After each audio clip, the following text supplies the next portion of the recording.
Guys यहाँ screen पर कुछ सेंटेंसेस दिए हुए हैं, आप देखिए कि क्या आप इन्हें ट्रांसलेट कर सकते हैं। देखने में सेंटेंसेस बिल्कुल आसान लग रहे हैं, लेकिन ये थोड़े से अलग है। जैसे यहाँ दिया हुआ है, मैं किसी तरह बच निकला, मेरा उसका बिल्कुल मन नहीं था, ठीक है।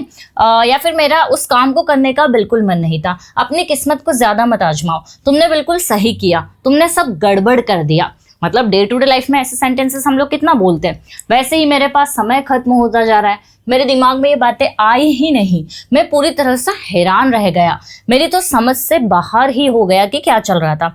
इसे दिल पर मत लेना, मेरा तुम्हें दुख पहुंचाने का इरादा नहीं था। और भी ऐसे बहुत सारे सेंटेंसेस गाइस, अगर आप इन्हें ट्रांसलेट नहीं कर सकते तो टेंशन मत लीजिए, क्योंकि आज का जो वीडियो ना थोड़ा सा अलग होने वाला है।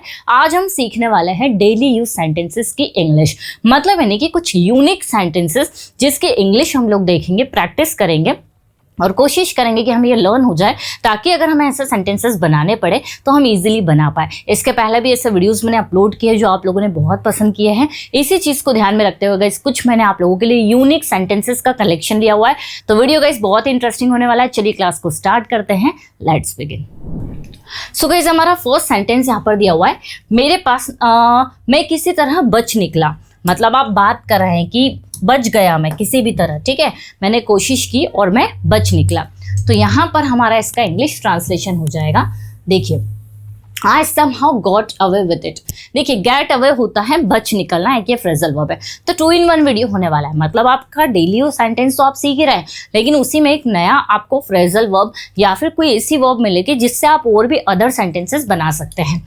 तो somehow मतलब क्या हो जाता है, somehow का मीनिंग होता है किसी भी तरह। तो आई somehow got away with it, मतलब मैं किसी तरह बच निकला। नेक्स्ट सेंटेंस का इंग्लिश देखिए, मेरा उस काम को करने का बिल्कुल मूड नहीं था, ठीक है, मेरा उस काम को करने का बिल्कुल भी मन नहीं था। तो इसका इंग्लिश ट्रांसलेशन हो जाएगा, आई wasn't in the mood for it. Past का है तो I was not in the mood for it, मेरा उस काम को करने का बिल्कुल भी मन नहीं था। वैसे ही अपनी किस्मत को ज्यादा मत आजमाओ, ठीक है। तो क्या हो सकता है इसका ट्रांसलेशन देखिए, do not push your luck, do not push your luck, अपनी किस्मत को ज्यादा मत आजमाओ, तुमने बिल्कुल सही किया।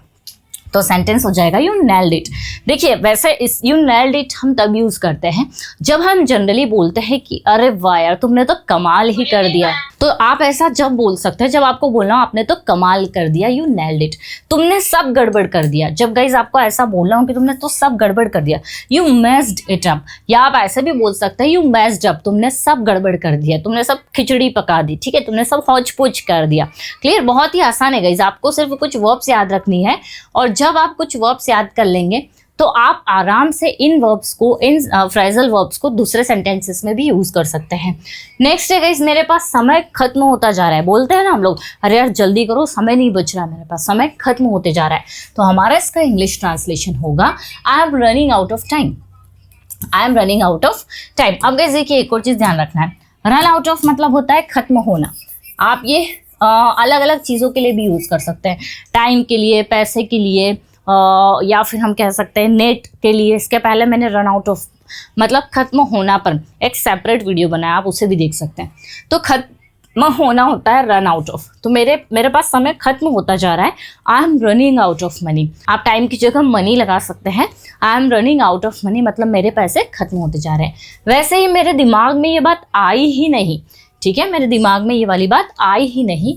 It never occurred to me, it never occurred to me, कभी नहीं आया ऐसा मेरे दिमाग में, मैंने ऐसा कभी नहीं सोचा। नेक्स्ट है, मैं पूरी तरह से हैरान रह गया, ठीक है, मैं पूरी तरह से हैरान रह गया। I was completely taken aback, I was completely taken aback. आप बोल बोल कर देखिए, आप जब इन सेंटेंसेस को बार बार रिपीट करेंगे, बोल बोल कर देखेंगे तो आराम से आपको याद हो जाएंगे, बिल्कुल भी डिफिकल्ट नहीं है। मेरी तो समझ से ही बाहर हो गया कि क्या हो रहा था क्या नहीं हो रहा था। तो it went right over my head, it went right over my head, मेरी तो दिमाग से ही बाहर जा रहा था, मेरी तो समझ से ही बाहर हो रहा था कि क्या चल रहा है। नेक्स्ट है, इसे दिल पर मत लेना। ये भी हम लोग अक्सर बोलते हैं हमारे डे टू डे लाइफ में, इसे दिल पर मत लेना, don't take it to heart. Don't take it personally भी बोल सकते हैं। जब हमें ये बोलना हो कि यार इसे पर्सनली मत लेना, इसे दिल पर मत लेना। नेक्स्ट है मेरा तुम्हें दुख पहुंचाने का इरादा नहीं था, तो हमारा सेंटेंस बनेगा I didn't mean to hurt you. I didn't mean to hurt you, मेरा तुम्हें दुख पहुंचाने का इरादा बिल्कुल नहीं था। तो इसका स्क्रीनशॉट लीजिएगा, इसको प्रैक्टिस करिए ताकि आप ऐसे सेंटेंसेस अपने डे टू डे लाइफ में यूज़ कर पाए। नेक्स्ट है ऐसा नहीं होता है। ये भी अक्सर स्टूडेंट्स, इसमें कंफ्यूजन रहता है स्टूडेंट्स को कि कैसे बनाए इस सेंटेंस को। तो ऐसा अक्सर होता है या ऐसा नहीं होता है के लिए हम बोलेंगे it that's not how it works. ऐसा नहीं होता है, इस तरह से नहीं होता। देखिए मतलब आपको जब ये बोलना हो कि ऐसे तरीके से ये काम नहीं करता है, सेंस समझ जाए आपको यहाँ पर, ऐसा नहीं होता है, डज नॉट हैपन, हम नॉर्मली बोल सकते हैं। लेकिन जब आपको किसी चीज़ का तरीका बताना है कि ये ऐसे तरीके से काम नहीं करता है, तो that's not how it works, ये ऐसे नहीं होता है, ये ऐसे काम नहीं करता है, ये बताने के लिए आपको ये वाला सेंटेंस यूज़ करना है। मैं इसे शब्दों में बयां नहीं कर सकता, कैसे इसका ट्रांसलेशन हो जाएगा I can't put it into words. I can't put it into words, मैं इसे शब्दों में बयान नहीं कर सकता। मतलब जो कुछ भी चल रहा है, जो कुछ भी मैं सोच रहा हूँ, मैं इसे शब्दों में नहीं बोल सकता। I can't put it into words, बहुत ईजी है। नेक्स्ट है मुझे इसकी भनक तक नहीं लगी। ठीक है, मुझे इसकी भनक तक नहीं लगी। I didn't get even hint of it, कितना ईजी अगर हम सोचे। सेंटेंस आपको आराम से पहचानने गए। देखिए यहाँ पर सकता है तो हमने कैन लगाया, यहाँ पर पास्ट में ये सेंटेंस यूज हुआ है, इसलिए हम लोगों ने यहाँ पर डिड नॉट का यूज किया है।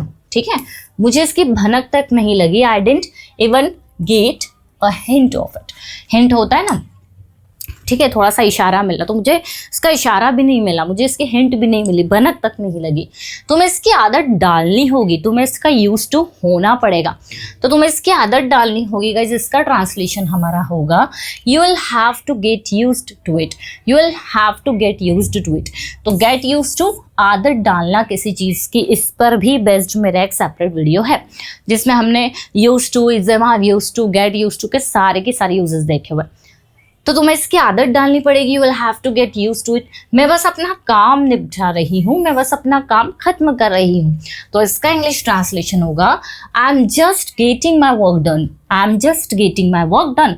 बोल कर देखिए, जब आप हर सेंटेंस को 3 से 4 बार रिपीट करेंगे तो बहुत अच्छे से समझ में आएगा। तुम हमेशा बात को घुमा देते हो, तुम घुमा फिरा कर बातें करती हो। तो ये भी आपने सुना होगा कि यार वो तो हमेशा घुमा फिरा कर बातें करती है, जो बोलना होता है क्लियर नहीं बोलती है, या फिर तुम घुमा फिरा कर बातें क्यों कर रहे हो। तो घुमा फिरा कर बातें करना, बीट अबाउट द बुश।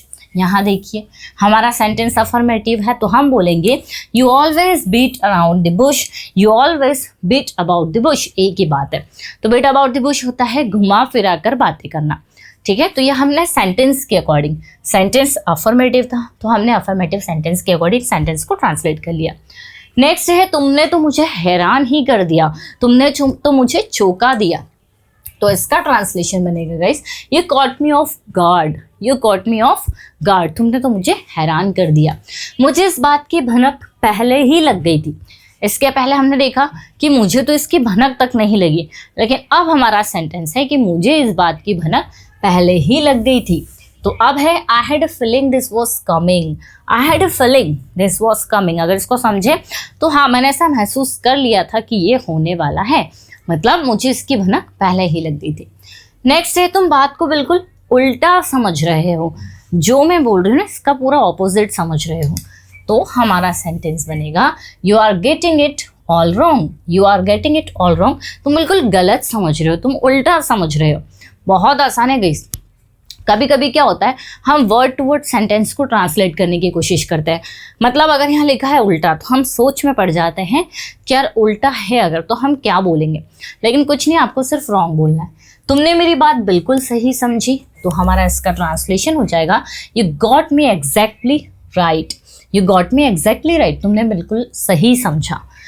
तुमने मेरी मुश्किल आसान कर दी, तो गाइस इसका ट्रांसलेशन हो जाएगा you made things easier for me, you made things easier for me, तुमने तो मेरा काम आसान कर दिया। ज़रूरी नहीं ये मुश्किल बोले, हम काम भी बोल सकते हैं कि तुमने मेरा काम तो बिल्कुल आसान कर दिया। देखते हैं बात कहाँ तक जाती है, तो इसका ट्रांसलेशन होगा लेट्स सी, लेट्स सी मतलब देखते हैं, वेयर दिस गोज मतलब बात कहाँ तक जाती है। नेक्स्ट है गाइस, अब बात मेरे हाथ से निकल चुकी है, मतलब अब मेरे हाथ में कुछ नहीं है, अब बात मेरे हाथ से निकल गई है, तो इसका ट्रांसलेशन होगा it's out of my hands now. अब मेरे हाथ में कुछ नहीं है, it's out of my hands now. कितना ईजी है गाइस, अगर हमें इसका ट्रांसलेशन सीखना हो तो हम सोचेंगे क्या हो सकता है, लेकिन बिल्कुल ईजी है, it's out of my hands now. अब मेरे हाथ में कुछ नहीं बचा। चलो इस बात को यही खत्म करते हैं, बिल्कुल ईजी सा। Let's put this matter to rest, let's put this matter to rest. चलो अब इस बात को हम यही खत्म कर देते हैं। मेरे मुंह से अचानक निकल गया, मैं बोलना नहीं चाह रही थी, मेरे मुंह से अचानक निकल गया, it slipped out of my mouth, it slipped out of my mouth. मैं तुम्हें बताने के लिए बहुत बेताब था, ठीक है, मैं तुम्हें बताने के लिए बहुत बेताब था। I was dying to tell you. देखिए डाई वैसे तो होता है मरना, लेकिन हम किसी चीज़ के लिए जब बहुत ज़्यादा बोल सकते हैं मरे जा रहे हैं, ऐसा सुना होगा आपने कि खाने के लिए वो मरा जा रहा है, वो सच बताने के लिए मरे जा रहा है, तो ऐसे सेंटेंसेस में भी हम लोग डाइंग का यूज़ करते हैं। तो बहुत ज़्यादा बेताब था, ठीक है, या मरा जा रहा था हम कह सकते हैं, तो डाइंग का यूज़ करेंगे। मैंने अपना मौका गवा दिया, सिंपल सा सेंटेंस है, I blew my chance, I blew my chance. वो मेरे हाथ से निकल गया, तो सेंटेंस बनेगा it slipped through my fingers. आप देखिए कोई चीज़ थी आपके हाथ से छूट गई, तो नॉर्मली आप बोलेंगे it slipped through my fingers, मेरे हाथ से फिसल गया, मेरे हाथ से निकल गया।